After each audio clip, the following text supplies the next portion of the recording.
You've landed Inside LaunchStreet, the business innovation podcast, where we interview top innovators out there shaking things up so you can innovate, differentiate, and get further faster. Since you're here, we know you're the type of person that recognizes the importance of unlocking your innovation advantage so you can compete and win. And now, your host, the person that has worked with leading companies like Disney, Procter & Gamble, Aero Electronics, the U.S. Army Research Labs, and Red Robin on upping their innovation advantage. Tamara Gontor. What's up, LaunchStreet? Tamara here, your host and innovation enabler. I have a great guest for you today. You've probably heard of her by one of her best-selling books, How to Market to People Not Like You, Crafting the Customer Experience for People Not Like You, and her latest is How to Work with and Lead People Not Like You. I bet you're getting the theme here. It's the incredible Kelly McDonald. Now, I wanted to have her on the show because one of the things that I believe and have experienced over my years is that one of the most important aspects to get to innovation is diversity in thinking. And all too often, it's, those of us birds of a feather together looking in the same box, in the same way, looking at the same data from the same perspective, and then wondering why this magical innovation genie doesn't come out. Kelly, as you can tell, is all about how to interact in all these different ways with people not like you. That is diversity in thinking. And that, my friends, leads to innovation. Now, you will hear in our interview that Kelly is most definitely an inquisitive risk taker. You can hear it in her stories, in how she thinks about her work, how she gathers data, how she relays it.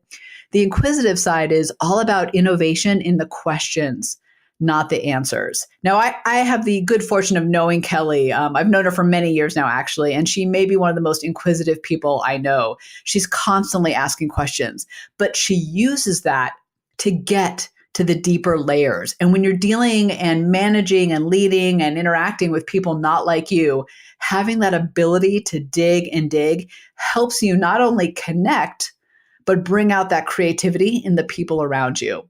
Now, the risk taker, and you'll totally hear it on this interview, Kelly is all about being uncomfortable, pushing the boundaries, going out there to the edges where really there's so much innovation. Part of being a risk taker is being willing to think and say the things that other people aren't willing. It might be you out there if you're that person in the meeting where everybody's going in one direction and you decide to go into the other and kind of raise your hand like, I'm not sure I agree, even though all 10 of you are headed this way. That's exactly Kelly. And I absolutely love her approach to diversity in thinking because it's not just the hypotheticals. It's not just the big platitudes. We hear that all the time, don't we? We all buy into it. Kelly really digs into, that's the inquisitive side, by the way, how it really works, how you can actually do it in a way that works for you and works for the people around you to actually build the business. All right, let me give you a little bit of intro beside the 3 best-selling books I mentioned in the beginning. She is considered one of the nation's top experts in marketing, customer service, and consumer trends. Kelly McDonald's clients range from Toyota to Subaru, Kimberly-Clark, Nike, Harley-Davidson, Miller Coors, Sherwin-Williams. Yeah, a few names you've probably heard. Kelly was named one of the 10 most booked speakers in the US. She was also number 1 on the list of 26 hot speakers by Successful Meetings magazine. She's been featured on CNBC, in Forbes, Bloomberg, Businessweek, Fast Company, on CNN Money, and more. Kelly has this incredible interview with us. I can't wait to dig into it. So what do you say we do that? Let's do this. Kelly, thank you so much for joining me. This is going to be fantastic. Thanks, Tamara. Thanks for having me. All right. Since you're new to the audience, what's the one thing people would be surprised to learn about you? It's a really weird, dorky thing, but I'm from Wisconsin. And one of the things that's really big in Wisconsin in the summers is water skiing shows. Oh. And I was part of a water skiing show from the age of 12 to 18. We put on 2 shows a week. And at first I was a skier and we would do pyramids and water ballet and all that kind of stuff. Yeah. No, I mean, like real shows. And then after a while, and you'll get a kick out of this, Tamara, because you know what a talker I am. When I was about 16 years old, they said, we'd really rather actually have you MC this thing rather than ski.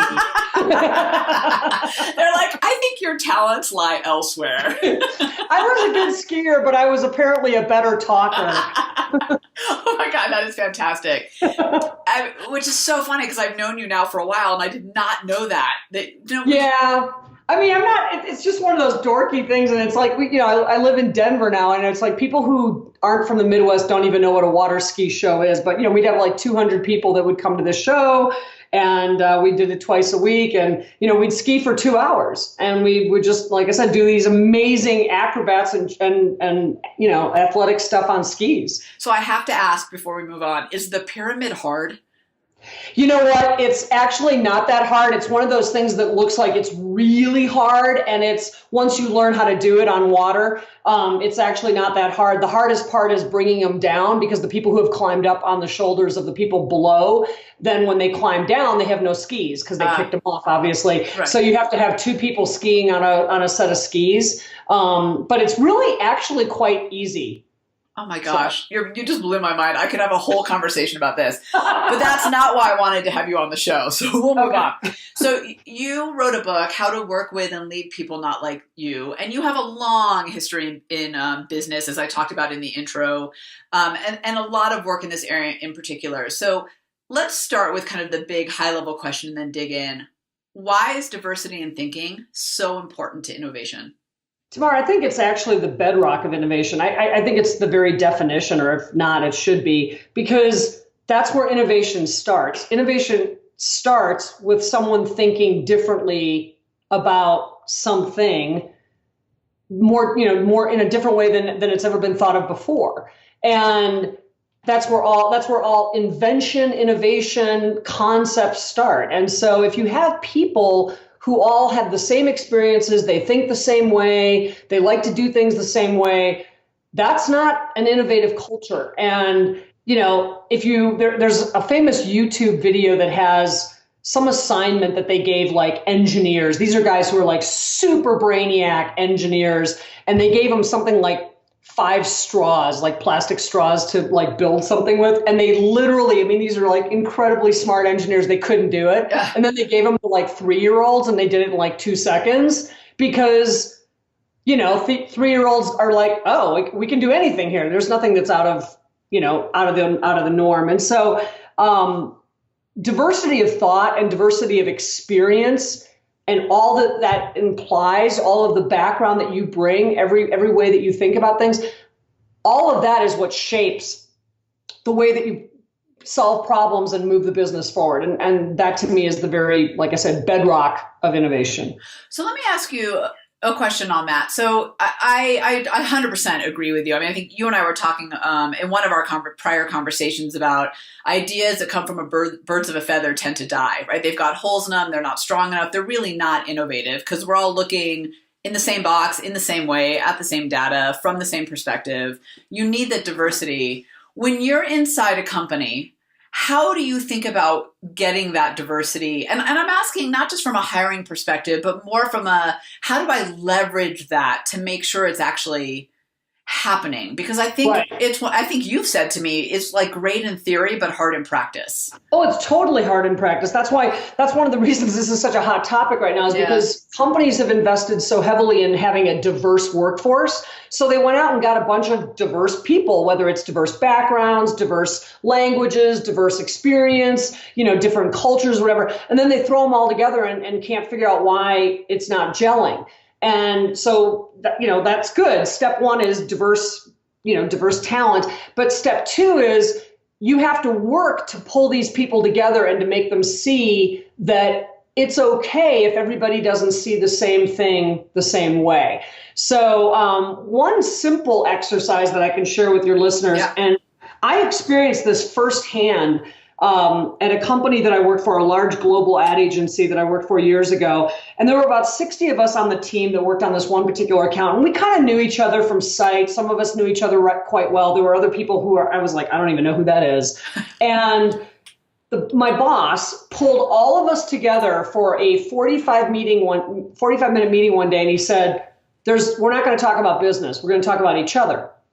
And he said, there's 60 people here, and I don't even know if you all know each other. And he said, I want everybody in the room to go around the table, around the room and share something with the rest of the team that people are not likely to know. Mm. Now, obviously, you have to make this a safe experiment for something. You can't say, tell us about your felony arrest. Right? Tell us about your drug addiction back in the day. Right. But it was fascinating because here were all these people, some of whom I knew only by sight, some of whom I actually interacted with. And it was fascinating what people would share, like what I just shared with you about the water skiing thing and things that don't ever come up at work. And consequently, there was a guy that in the accounting department that I knew, and he shared that he and his wife were in the process of adopting a little baby girl. Oh. And it was like, oh, and that was kind of cool. But here's what was really cool. What was really cool is it changed the way that I saw that guy, because no longer did I just see him as a capable accountant. I then saw him as a doting dad as well.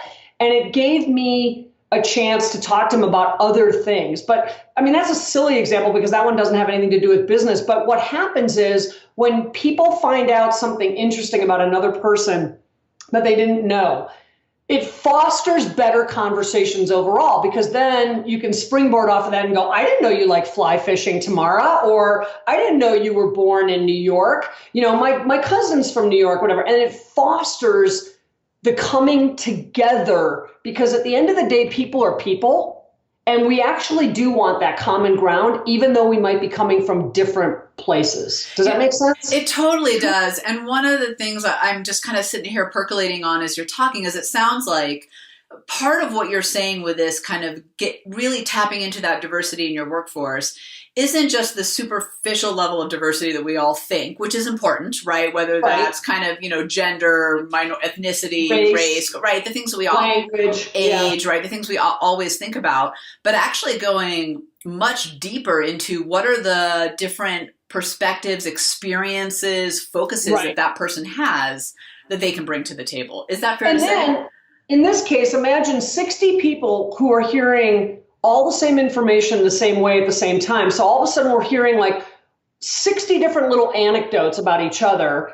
You don't think that some of that's going to come back into play at work? I mean, like we're going to be down the road in a meeting a couple weeks later and somebody's going to go, Tamara is the person that we should talk to about that because she is the one who said blah, blah, blah. And I know she's got some experience with, you just never know. And I guess what I thought was so impressive about it was a meeting that didn't cost a dime.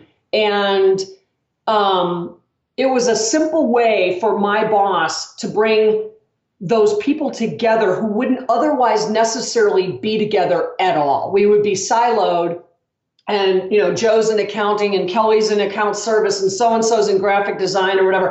And it's like all of a sudden we had something cool that bonded us that was not just the piece of business we worked on.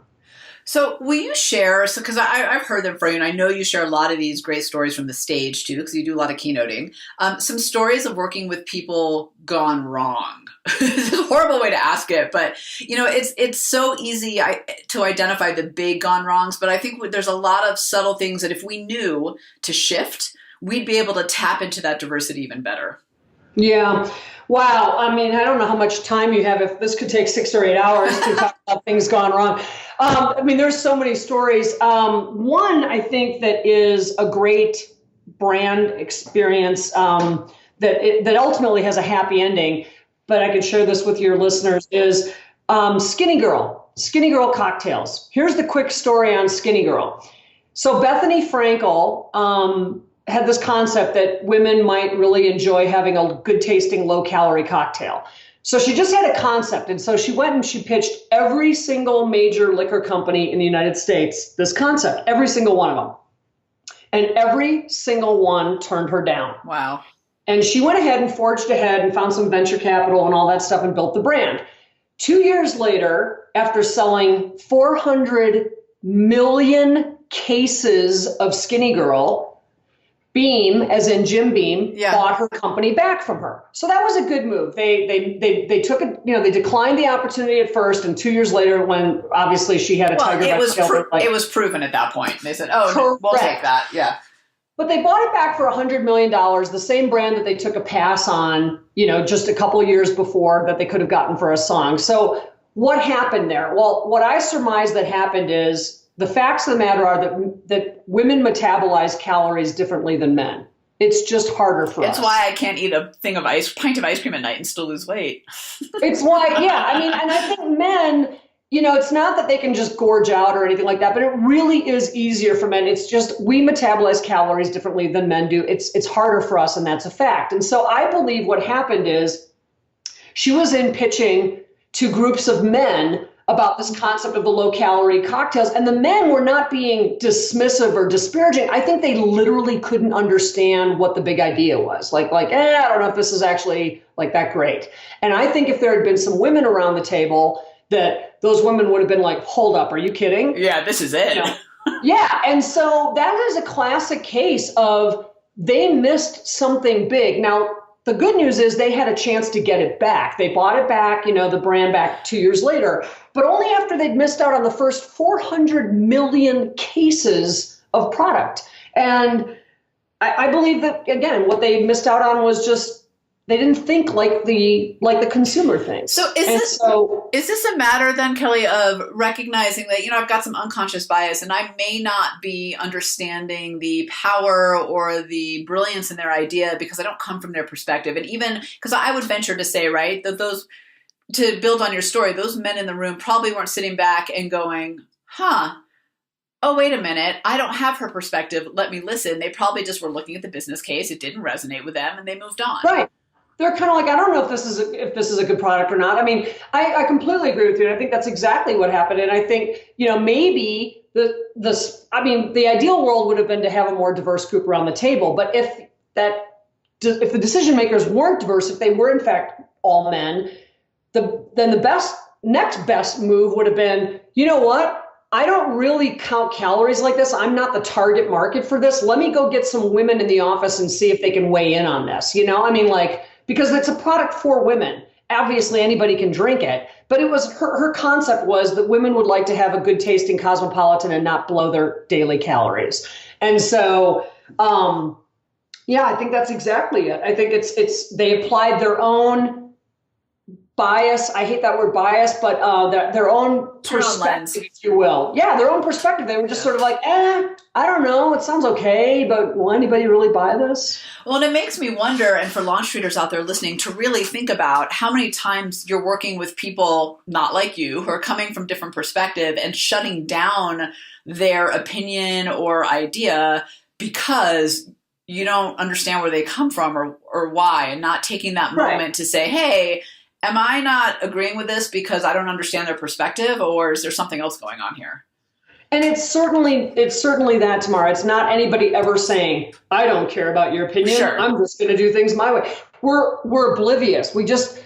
And that's why having people around who can gently challenge that and say, there's another way to look at this. And I have a graphic in my presentations that I do that's pretty powerful that has the numerals 606. But if you were to write that on a piece of paper and then put that piece of paper in front of two people on two sides of a table, somebody sees 606 and somebody sees 909. They can actually be looking at the exact same thing and see things differently. And I think that's the other thing that people need to understand is 2 people or 10 people or 20 people can look at the same thing and see something different. Which I think, to go back to innovation, right? That's the power of innovation, is when you have all these people looking at the same thing but differently. Exactly. It's a positive thing because they're seeing possibilities. Somebody might be saying, oh, it's brown, and someone else said, that's not brown. That's kind of a light pinky, whatever. Or it's different. It's just different, and different is good. And I think as long as we can foster those conversations, then businesses are going to do better when it comes to, have we explored all sides of something? Do you think that businesses are a little bit like cities, meaning I feel like there are a lot of cities out there that seem diverse if you looked at their population stats. But if you actually go to, right, if you go to the city, right, like some people live over here, they're all birds of a feather. These birds of a feather live over here. Is that happening in organizations? Is that diversity getting siloed? Of course. Think about, okay, this is going to be extremely generalist, okay, stereotypical. Yeah. Think about the people in the legal department of a large company versus the people in sales versus the people in IT. Like you can start to kind of go, okay, all the IT people are going to be the same. They're going to be really cerebral. They're going to be really good problem solvers. That's how they are. And sure, that's true, but there's still differences there. But somebody in sales is more like, ready, fire, aim. They want to go sell something. Yeah, they just want to go sell something. They don't want to sit in meetings all day or whatever. So absolutely. I mean, every organization has these departments or groups of people who are absolutely siloed because they're surrounded by people that get them. I mean, we all like that. There's nothing bad about, I want your listeners to understand this. If you feel like when you're working with diverse people, it's hard, you're not crazy and you're not doing it wrong. It is hard. That's why people don't do it. We are drawn to the things that are comfortable and familiar, and consequently, we have to literally make ourselves pursue conversations, relationships, friendships, etc., with people who think differently because it is uncomfortable. It can be.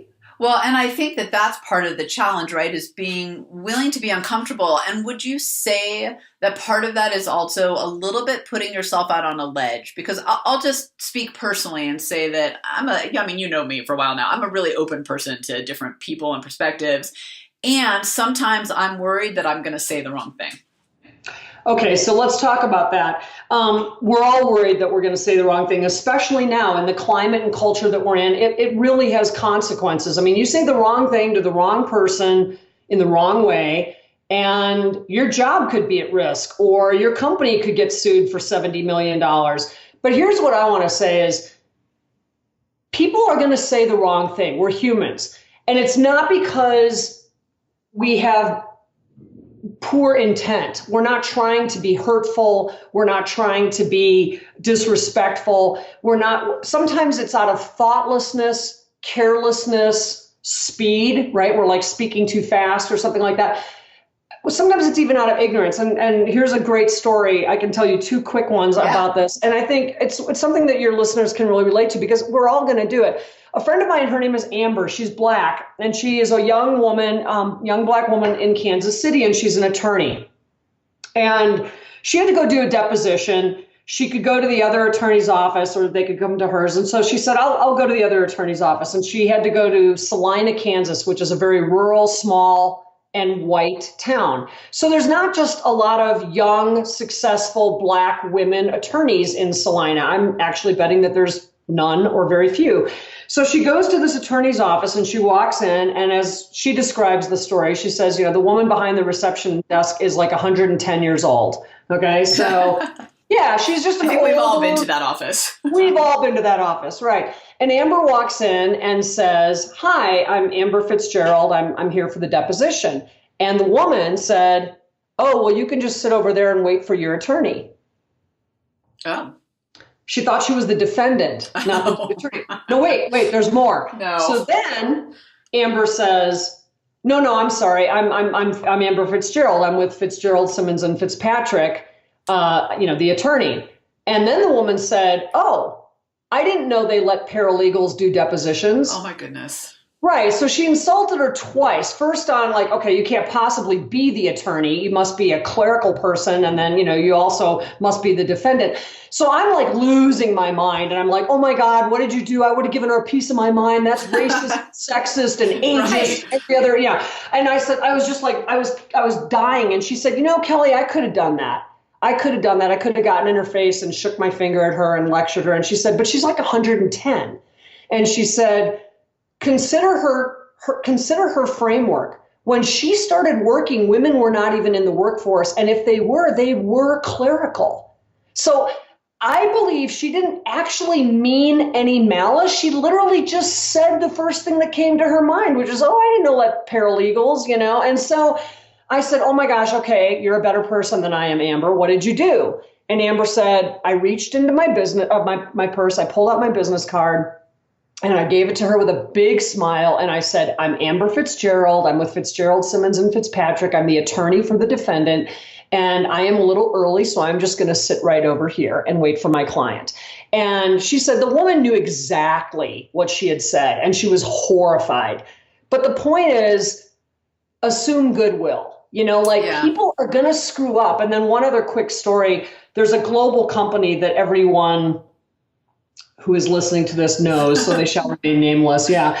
And they were telling me that every time somebody says something wrong at their company, they get sued for $50 million. And they were very appreciative of the fact that I was talking about how sometimes people say the wrong thing. You're going to do it. I'm going to do it. We don't mean to, we just do. And they told me a story about how they were having a meeting with engineers, and not to be, again, stereotypical, but a lot of engineers, I guess, their big alpha, their coin of trade is how smart they are. And so there's a whole room full of these engineers, and they're kind of peacocking for each other. They're all super brainiac and they're smart and they're peacocking. And one guy had a suggestion, and he threw out an idea for something. And another one of the engineers said, that's the most retarded idea I've ever heard. Oh, right. Now, and I know that he doesn't mean to mock mentally disabled people, but that's what he said. No, and if you grew up in the 80s, that was unfortunately common language. Exactly. And so my point is, I'm not excusing him, and they didn't excuse him, but he's probably not even aware that he's even saying that. And he's certainly not aware of how it's landing. He's probably been saying that all his life. And again, it's not an excuse. So I was talking to my client. I said, oh my gosh, what did you do? And they said, well, we pulled him aside and we said, Ned, I don't know if you're aware of this, but here's what you said in the meeting, and here's why it's unacceptable. And he was mortified. Once again, he was mortified, but it just came out. And so, I feel like we can take up swords, or we can just assume goodwill. Now, obviously, if somebody says something very blatantly racist, sexist, homophobic, whatever, that's different. But we all step in dog do from time to time. And I think it's just, just armor down a little bit once in a while and realize that somebody may not have had the intent that you think. And I think that we can talk about that way. If somebody says something offensive, then you can say, I don't know if you're aware of how that landed, but let me tell you how that struck me. Can we talk about that? Well, and I venture to say, and I love your perspective on this, that this constant barriers up or guard up is actually hindering our ability to do business. And again, to your point, I'm not saying that we shouldn't address the people who are blatant. I'm not saying that, but to be able to leverage and dig into and really get value out of those other perspectives around the table, we're all going to have to come to the middle a little bit. Well, and here's completely agree. And here's another one. A friend of mine was telling me she's single, and that shouldn't even be relevant, but it's part of the story. She's single, and she was seeing a guy, and then she's pregnant, and somebody at work said to her, oh my gosh, you got pregnant. Just like that, you got pregnant. And she looked at her and she said, no, I'm having a baby. And I was like, wow, there's a difference between you got pregnant, which sounds really judgy and sort of like something you did to yourself, versus no, I'm having a baby. And so again, I think we can all just, I want to take very seriously the things that are wrong, but every once in a while, somebody just says something the wrong way. Like I said, you're going to do it, I'm going to do it, we do it.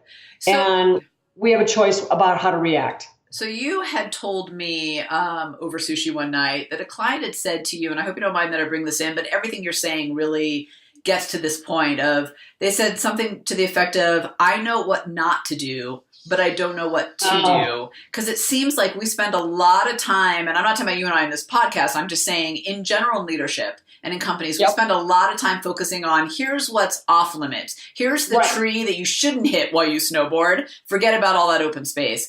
So what should we be doing instead? Yeah, you're right. The exact words that this guy said to me is, he said, I know how to be wrong. What I don't know is how to be right. And I was really struck by that. So yeah, he's gotten all the training about, you can't say this, you can't say that. One of the things that I think is really, really helpful is to learn how to disagree respectfully without getting in trouble. And the very word disagree makes people armor up, Tamara. They literally we say, oh, we should agree to disagree. And that sounds like conceptually that should be fine. But what happens is people switch into persuasion mode. And then I'm like, oh, you disagree with me? Well, clearly I haven't done a good job of convincing you of the validity of my side of this argument, whatever, So I have a better way. What I teach people is when you're faced with someone that you disagree with, or you don't even have to disagree. Maybe you don't understand. You don't understand their perspective. You have no idea how they can be looking at this and thinking about it that way. To just simply say, I see it differently.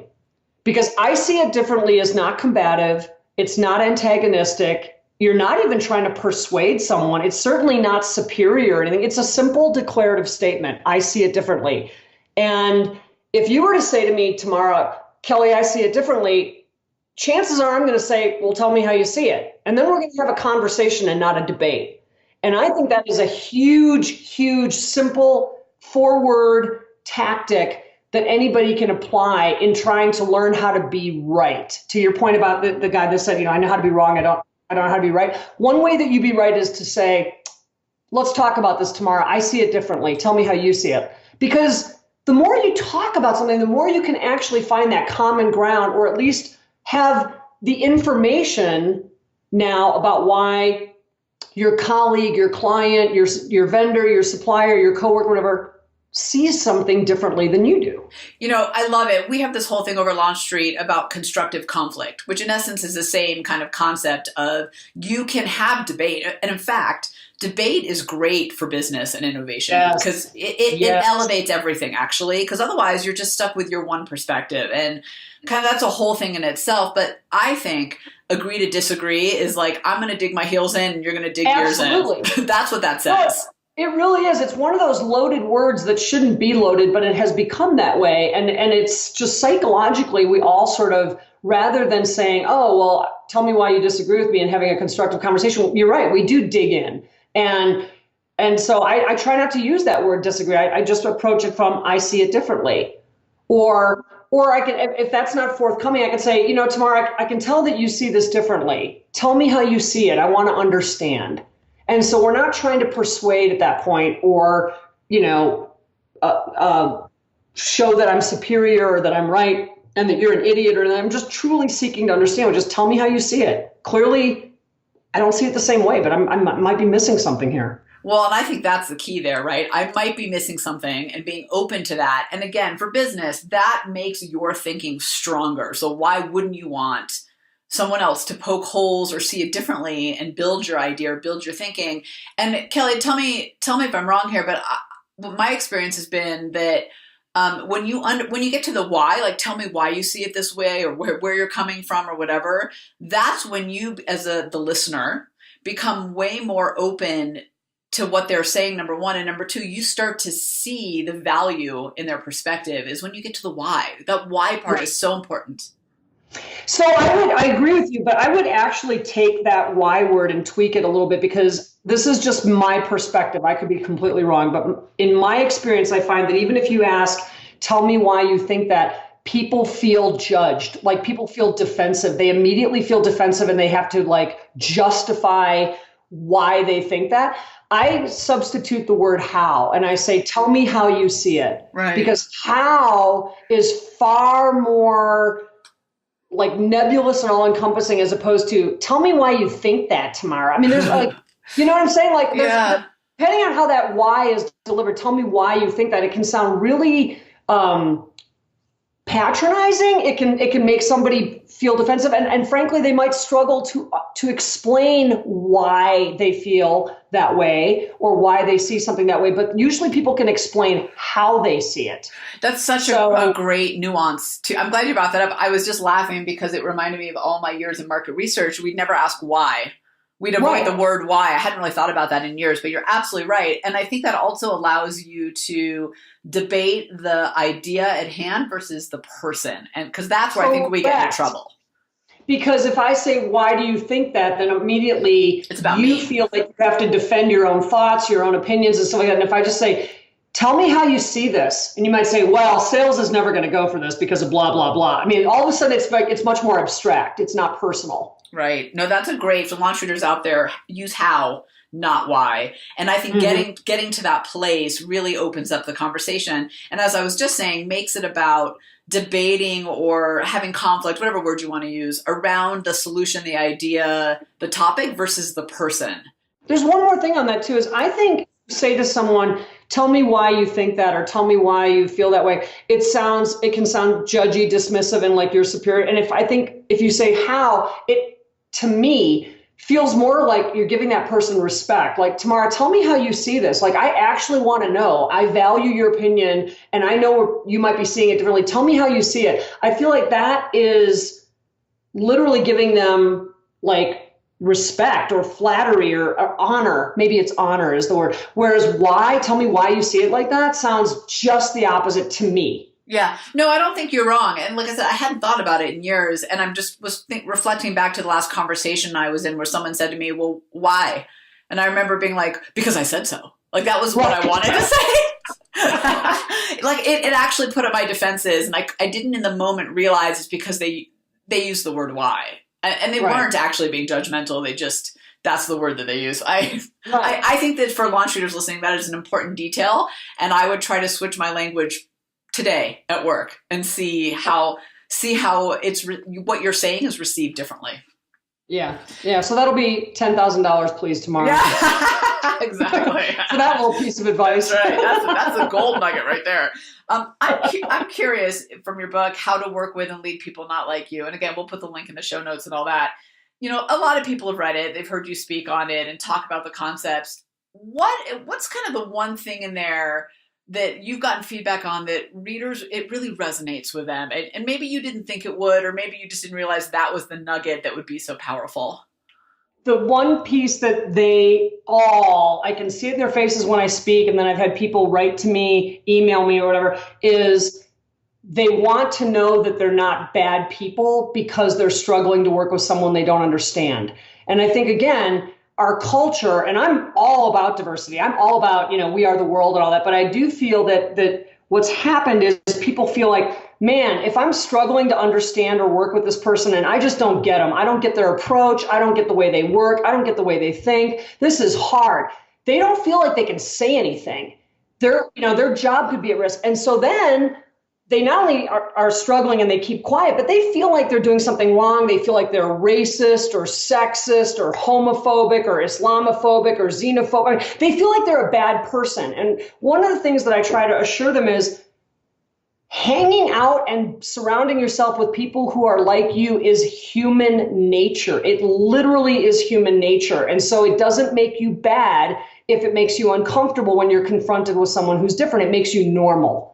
And that is like, you can just almost see this like sigh of relief where people are like, oh, thank God, I was trying so hard to be a good person, but I really am struggling to work with Tamara. She just doesn't think the same way that I do. And so I have one little anecdote actually that I can share with you on that. Yeah. And that is to put some science behind this, because, we can talk about the kumbaya all day long, but business is about metrics and business is about what works.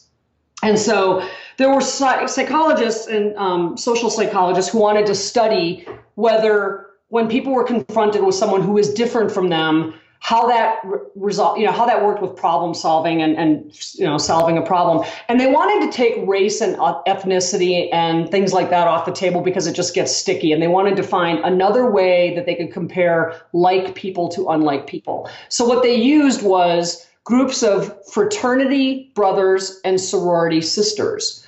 And for any of your listeners who have ever been involved in a fraternity or sorority, there's a strong sense of affiliation. This is my group, right? This is my group. These are my people. And so they gave groups of 3, sorority sisters, fraternity brothers, a murder mystery to solve. And they gave them clues, and they each had 20 minutes to solve this murder mystery. But 5 minutes into the exercise, certain groups were joined by a 4th fraternity brother or sorority sister, but from a different house. Huh. So in other words, they were the other, right? Yeah. Okay, so your listeners have it. They're the other. And what happened is, as you would imagine, is completely predictable, is the groups that had the outsider, if you will, solve the murder mystery better, faster, more accurately, significantly better, more than double their chances. Wow. That's predictable, but that's not, to me, the interesting part. Yeah. The interesting part was when asked afterwards, how did that feel? You won. Hey, Tamara, your group won. Congratulations. How did that feel? You guys nailed it on the murder mystery. The groups that had the outsider were like completely mystified and exhausted. They were like, we won? Oh my God. No, they were like, we won? Gosh. Oh my God, we didn't feel like we were winning. All we did was bicker. That did not feel good. I couldn't even believe that we were actually accomplishing anything because none of us saw eye to eye. Oh my God, that was awful.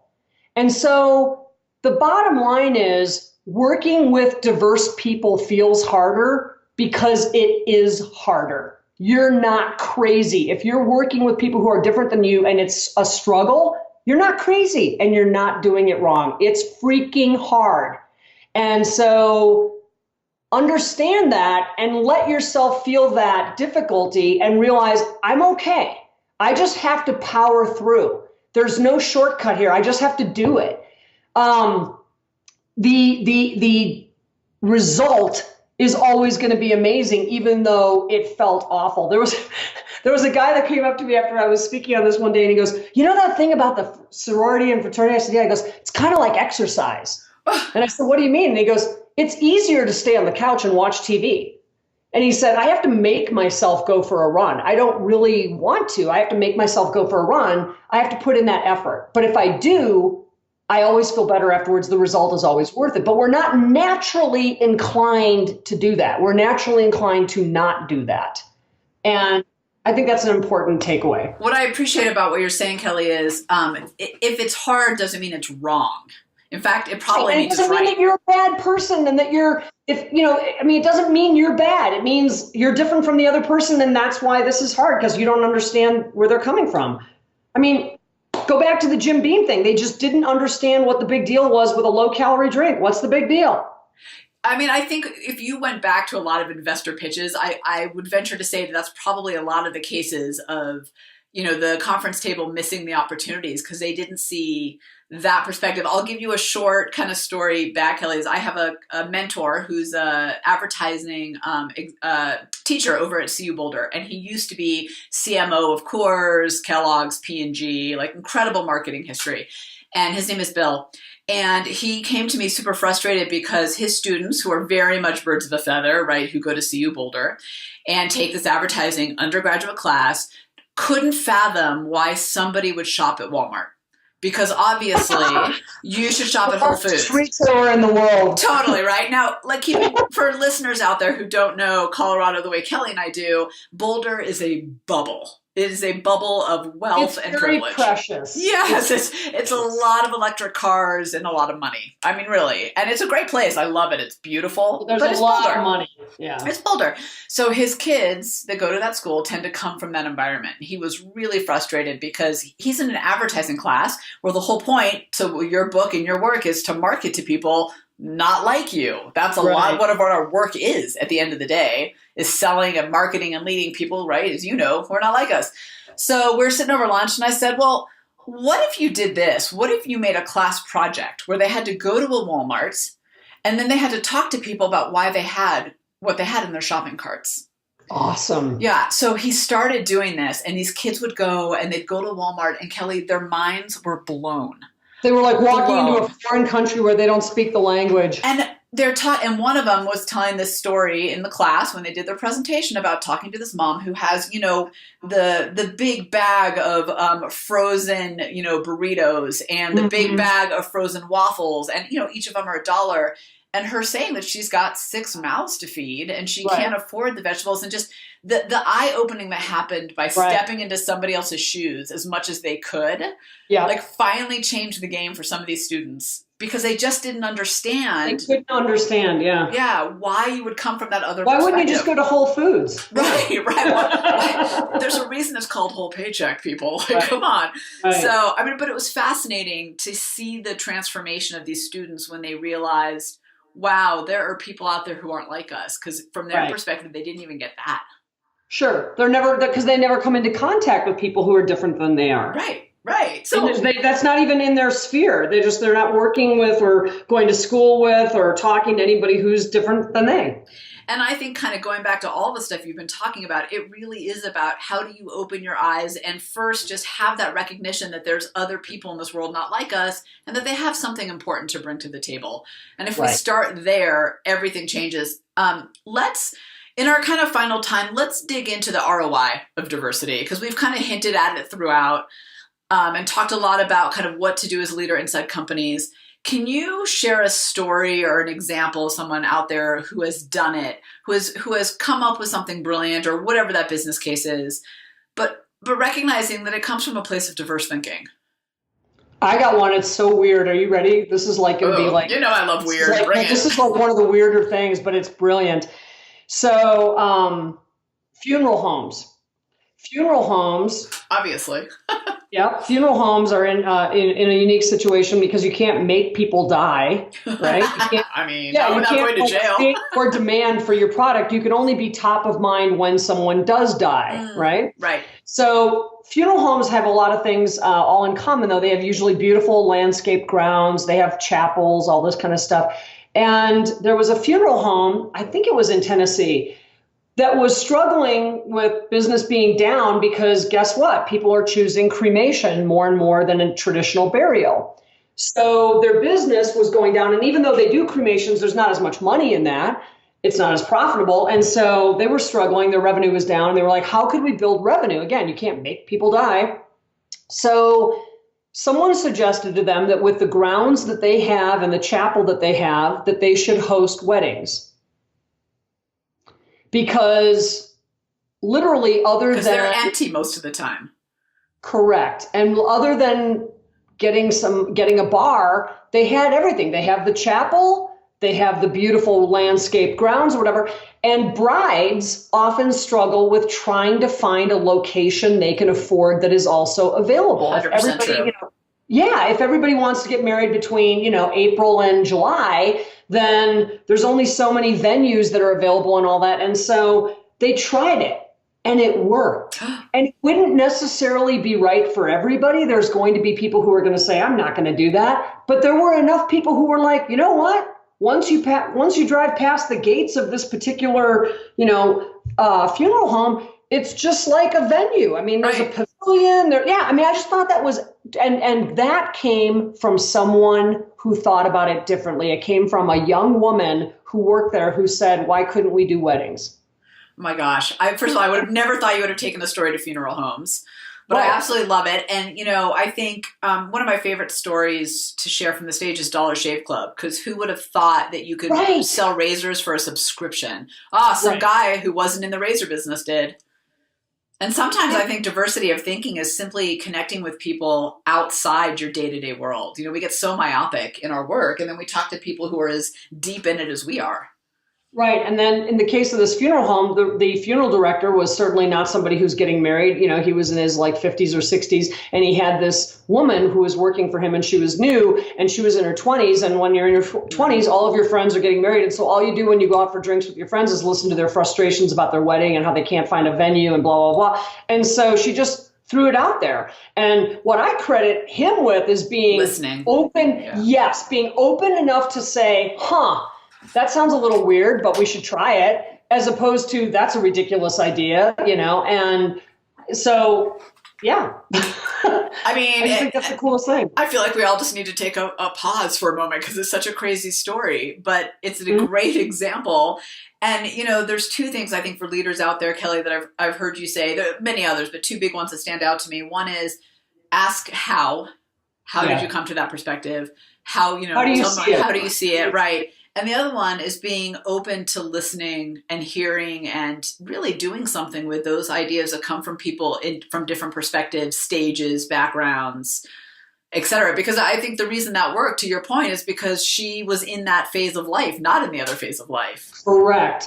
And it really was one of the more refreshing, unusual, business case stories I've ever heard about. But I give her credit for coming up with the idea. I give him credit for saying, all right, that's a little out there, but what have we got to lose? Let's try it, And I think that's the culture that we all want to get to is let's not dismiss what on the surface might strike us as odd, bizarre, weird, or if you want to go totally old school, well, we've always done it this way, right? I mean, like, my gosh, it's like, well, okay, you can continue to keep doing that, but you're going to find your business is shrinking. So I'm going to go back for a second to, do you remember that Pepsi ad with one of the Jenners, Kardashians? I never remember which one's which. Yes. Yeah, it was one of them. Anyway, right, where it's the whole protest movement, and it got super slammed. And she hands the cop a Pepsi. And all is right in the world. So that's all it took. Right, that's all it takes is a Who knew? Like, we've been doing it wrong in the Middle East this whole time. Peace. Who knew? So, the reason I want to bring that up is I'm just going to go back for a second. Sorry, Pepsi, but you've done this so many times. Many, many years ago, when I was in my 20s, I was working in brand strategy and innovation. We would meet. Pepsi was one of our clients, and I was very junior on the team at the time, but we'd meet with them. And the conversation was always about how do we capture youth? How do we capture youth? How do we get the younger generation? And around the table were always people over 50. Right. And it always blew my mind that those were the people, and all of the same birds of a feather, 100%, right? At that time in particular. Now, I'm not saying I'm not part of Pepsi's hiring practices now, so I don't know who they have now. This was back in the 90s, but it was all the same people. And then, and their efforts always failed because it was birds of a feather and not part of the market they were even trying to talk to. And then so to fast forward to that ad, my first thought was, wow, that was a birds of a feather around a conference table making a bad decision and not realizing what they did. And not realizing it until it was too late. And then think about how costly that is. Yeah. Not only from a humiliation standpoint, they got just taken apart on social media, but all of the money that they expended creating that, and then they shelved it, as they should have. But I mean, yeah, it's not only a bad idea, it was a very costly one. Yeah, costly on a lot of levels. And to what you said earlier, I firmly believe those people were not being mean. They just didn't see it. Oblivious. Yeah. So I think that's all to say that the ROI on having people around you not like you is there, wouldn't you say? Yeah, I agree. I mean, that's the very nature of innovation, is just diversity of thought. It really is. It's not about the color of your skin or the shape of your eyes or how old you are or what gender. It's about perspective. Diversity of perspective is really what we're talking about. Yeah, absolutely. Before I ask you the last question, where can people go to learn more or connect with you? Oh, sure. My website, it's www.mcdonaldmarketing.com. Can I just tell people out there that they should get on your newsletter? So I think I told you this the other day. Kelly's one of the few newsletters I actually subscribe to. Most I unsubscribe because it makes me smarter. So if you're out there, you're welcome. If you're out there in business, I highly recommend getting onto her newsletter, and mine, obviously. But I think Kelly and I both come from the same perspective of what value can I bring to you? So your newsletters always have great articles and points of business that I just don't have the time to go gather. So thank you. We try to highlight 3 consumer trends in every newsletter. And so it's really short. It's not a bunch of articles. It's just 3. And they all highlight a macro consumer trend that people need to pay attention to. And we do get a lot of feedback on that, Tamara. People say every month, when they get the newsletter, I get emails from people who say, yours is the only one I read. Thank you so much, because it's a real fast and easy read. So thanks for the plug. Well, it's fast and easy, and it makes me smarter. So then I get to go to my meeting and say, did you know? So I love it for that. So you're welcome. Because I like I said, I actually read it. Thank you. Yeah. So my last question for you is, and really thinking about the leaders inside organizations that are trying to tackle this from a team perspective of what's your advice for them looking to kind of improve their business results through that diversity of thinking by actually, leveraging the talent that I would gather most of us now have around us. We just don't know what to do. Yeah. I think the number one piece of advice that I would offer is lead by example. And that is to start the conversation. Don't expect the conversation to just happen without help. In the case of my boss that brought us all together and said, I want everybody to share something about themselves that the others won't know. That was a fostered conversation. That conversation would never have happened on its own, ever. And by doing that, he not only got us all talking and sharing, but he led by example by showing us the value of that. We were using those little anecdotes about each other for years afterwards, and we all knew something, it bonded us. So I think that's one of those things that doesn't cost any money. It takes a little bit of time, but pull your team together for 45 minutes someday and say, we're not going to talk about the business right now. We're just going to talk about each other and get some of that stuff out on the table. You'd be surprised, first of all, how many interesting things you'll learn about your own people. And then number two is you'll be amazed at the common ground that's there with people that you wouldn't have thought have common ground. Yeah. And I think that's one of the reasons, Tamara, you and I go to a lot of conferences and we have to mingle with people who we're never going to see again. And I've always found it interesting that, like at a cocktail party when you're schmoozing or networking, the first things that people will always ask is, do you have kids? If that doesn't work, in my case, it doesn't work. And then we'll go to, where do you live? Right. Or often for men, not to be sexist, but this is just my observation, sports. Yeah. And what I find in that is what people are really doing is they're trying to find common ground. That's what we want. We all want the same things. We want to find out, what can I talk to you about? And if you can foster that as a leader and lead by example and foster the conversations that will make your own diverse team see each other and go, oh, you're a dad too? Yeah. Or, oh my gosh, you grew up in a small town too? Me too. That's what bonds people. And those conversations are not just going to happen. Yeah, it's interesting. One of my favorite things to ask is like, what's your favorite hobby when you're not working? Because that always gets me to beyond the kids and places are great. It's a starting point for sure. Right. But I think probably like you, I can talk to anybody about anything because I'm always looking for that commonality. And I think kind of in what you're saying, LaunchStreeters really pay attention to that point of commonality is actually can be the bridge to diverse thinking. Because when you have that together, you're more open to that expansive side of the thinking as well.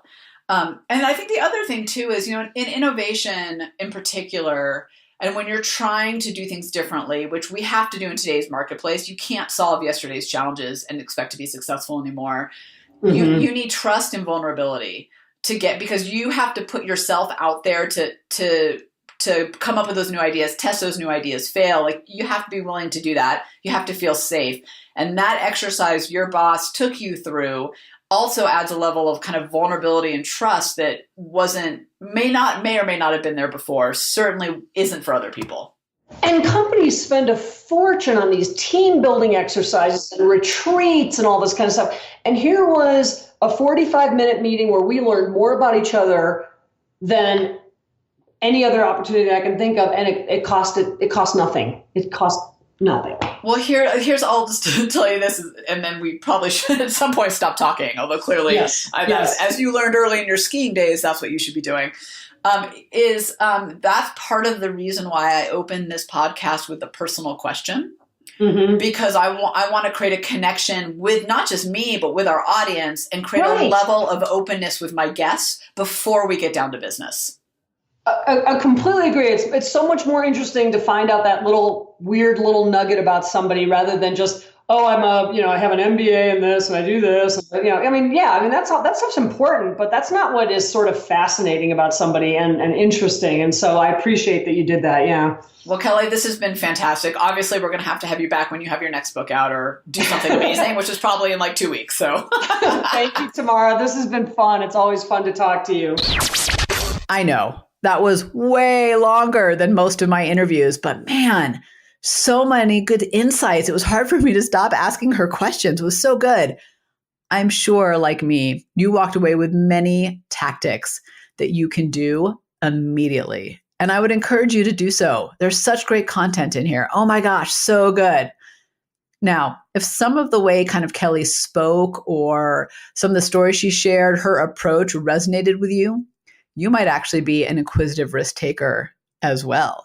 If you have this deep desire to say, but wait, one more question, but hold on, what if we look at this differently? You could be an inquisitive like Kelly. You may have that ability to challenge assumptions and pull back the layers to find that innovation deep within. And if her kind of a willingness to be on the edge or be uncomfortable or kind of say those hard things spoke to you, you might be a risk taker. You might be that person willing to push the boundaries and leap and figure it out. People who are risk takers like Kelly actually innovate in those uncomfortable spaces. They're actually more comfortable being uncomfortable. I know, because that's one of my triggers as well. My other one is experiential, but we'll get that to another time. So if that inquisitive risk taker spoke to you and you're thinking, oh, that might be me, I highly encourage you to go to our website, go to launchstreet.com and take the assessment. Now there's 2 levels to it. One is a free level and you'll get one of your 2 power triggers. And if you purchase it and invest in yourself, you'll get your entire unique innovator archetype. And I will tell you, understanding that combination of your 2 power triggers, how you innovate the best, and your dormant trigger, the place that you want to avoid, make sure you don't get trapped in, that's where the magic happens. All right. I'll see you soon, everybody. Tamara, out. Thanks for hanging with us on Inside LaunchStreet. If you know someone that is truly ready to unlock their innovation advantage, have them join you on LaunchStreet. Discover your innovation advantage, build a team of high-performing innovators, and ignite ideas and solutions that create massive impact. GOTO, launchstreet.com. Remember, innovators, if you don't take the leap, somebody else will.